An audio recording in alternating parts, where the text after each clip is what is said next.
안녕하세요. 이펙티브 자바 아이템 17 변경 가능성을 최소화하라를 발표하게 된 2기 P반 박혜빈입니다. 아이템 17에서는 불변 클래스에 대해 다루고 있습니다. 불변 클래스는 인스턴스의 내부 값을 수정할 수 없는 클래스입니다. 불변 인스턴스에 간직된 정보는 고정되어 객체가 파괴되는 순간까지 절대 달라지지 않습니다. 불변 클래스의 예시로 복소수 클래스인 컴플렉스의 일부를 가져왔습니다. 플러스 메서드를 보시면 인스턴스 자신을 수정하지 않고 새로운 컴플렉스 인스턴스를 만들어 반환하는 걸 볼 수 있습니다. P연산자에 함수를 적용해 그 결과를 반환하지만 P연산자 자체는 그대로인 프로그래밍 패턴을 함수형 프로그래밍이라고 합니다. 네이밍도 add와 같은 동사가 아닌 플러스 전치사를 사용했다는 특징도 있습니다. 이 방식으로 프로그래밍을 하면 코드에서 불변이 되는 영역의 비율이 높아지는 장점이 있습니다.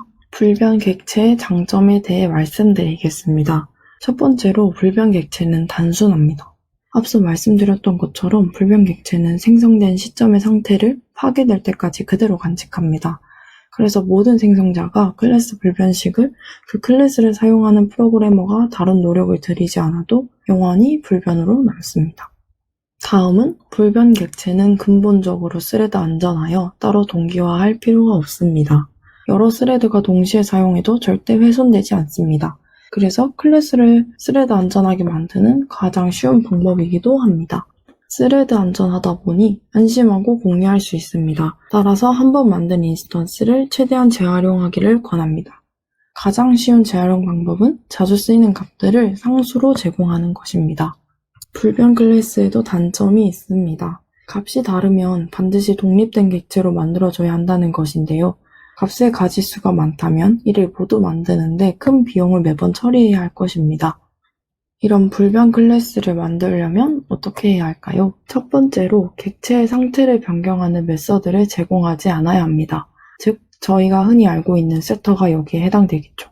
두 번째는 클래스를 확장할 수 없어야 합니다. 자신을 상속하는 것을 막기 위한 방법이 두 가지 있습니다. 첫 번째로는 클래스를 파이널로 선언하는 방법입니다.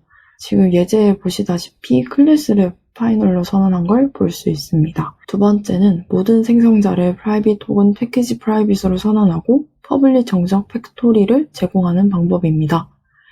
패키지 바깥의 클라이언트에서 바라본 이 불변 객체는 사실상 파이널입니다. 퍼블릭이나 프로텍티드 생성자가 없으니 다른 패키지에서 클래스를 확장하는 게 불가능하기 때문입니다. 정적 팩토리 방식은 다수의 구형 클래스를 활용한 유연성을 제공하고 다음 릴리스에서 객체 캐싱 기능을 추가해 성능을 끌어올릴 수도 있습니다. 세 번째로는 모든 필드를 파이널로 선언합니다.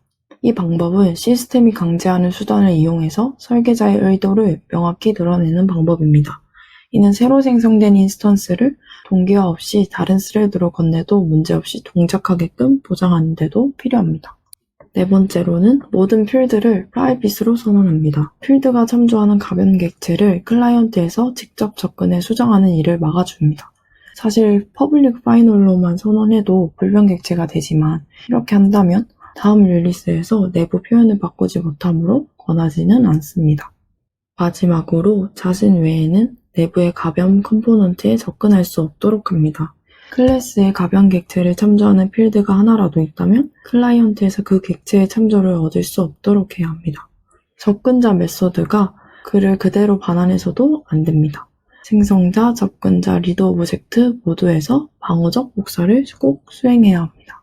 불변 클래스의 특징에 대해 알아보겠습니다. 특징 중 첫 번째는 불변 객체끼리는 내부 데이터를 공유할 수 있습니다. 앞에 예시로 빅인티저 클래스의 일부를 가져왔습니다. 빅인티저 클래스는 내부에서 값의 부호와 크기를 따로 표현합니다. 부호에는 int 변수를, 크기에는 int 배열을 사용합니다. 네게이트 메서드는 크기가 같고 부호만 반대인 새로운 빅인티저를 생성하는데 이때 배열은 가변이지만 복사하지 않고 원본 인스턴스와 공유해도 됩니다. 그 결과 새로 만든 빅인티저 인스턴스도 원본 인스턴스가 가리키는 내부 배열을 그대로 가리키게 됩니다. 두 번째 특징으로는 객체를 만들 때 다른 불변 객체들을 구성 요소로 사용하면 이점이 많습니다. 값이 바뀌지 않는 구성 요소들로 이루어진 객체라면 그 구조가 아무리 복잡하더라도 불변식을 유지하기 훨씬 수월하기 때문입니다.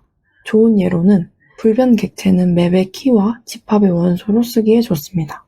맵이나 집합은 안에 담긴 값이 바뀌면 불변식이 허물어지는데 불변 객체를 사용하면 그런 걱정은 하지 않아도 됩니다. 마지막으로 실패 원자성을 제공합니다.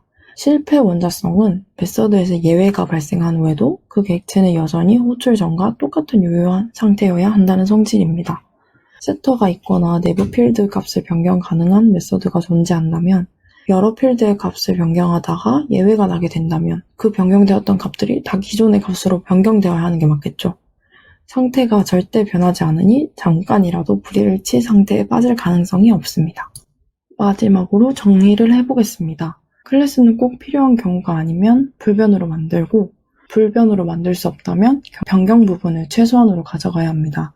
즉, 게터가 있다고 해서 무조건 세터를 만들지는 맙시다. 다른 합당한 이유가 없다면 모든 필드는 프라이빗 파이널로 선언합시다. 객체가 가질 수 있는 상태의 수를 줄이면 그 객체를 예측하기 쉬워지고 오류가 생길 가능성이 줄어듭니다. 그러니 꼭 변경해야 할 필드를 뺀 나머지 모드를 파이널로 선언합시다. 확실한 이유가 없다면 생성자와 정적 팩터리 외에는 그 어떤 초기화 메서드도 퍼블릭으로 제공해서는 안 됩니다.